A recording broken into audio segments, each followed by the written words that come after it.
let's see if we can find the gradient of this graph at 150 seconds. So let me put a spot there. And if we look carefully, we can see that this is curved and it's getting gradually steeper. So first job is to line the ruler up so that we can draw in a tangent, which should be touching just at that point, but it may look like it's touching at a little bit more than just that point, and that's going to be to do with the fact that it's only very slightly curving. So I get my ruler lined up as best I can, and then I need to draw in my tangent, which looks something like that. And once I've drawn in my tangent, my next job is to draw in a large triangle, and I'm going to do this as large as I can. So I'm going to draw in my triangle across there and all the way up to there. And I need to work out my change in vertical, because the gradient of a graph is always the change in the vertical, or delta y, divided by the change in the horizontal, delta x. So let's do the change in the vertical.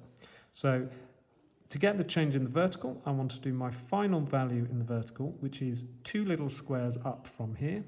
And because each of these is worth 200, but there are 5 squares, each square is going to be 200 divided by 5, or 40. So 2 squares up would give me 3080.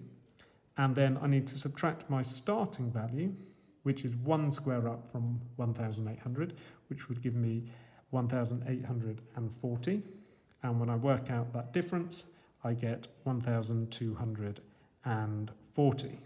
So that's my change in the vertical. And then to get my change in the horizontal, I do my final value in the horizontal, which is going to be 225, and subtract the starting value in the horizontal, which is 125. And when I work that out, that gives me 125. So now I'm ready to calculate my gradient, which is the change in the vertical, which was 1240, divided by my change in horizontal, which is 125. And I can pop that into a calculator now. So that gives me my 1240 divided by 125, and press the S to D button to get it as a decimal, which gives me 9.92. So 9.92. But I need my units, and I did meters per second and divided it by seconds again, which will give me meters per second squared. And that is because the gradient of a velocity time graph is change in velocity divided by time taken, which is the acceleration. If you saw in the first part of the video that for this section I got a gradient of 11.8, and that now sounds reasonable because that section is a little bit steeper than that section.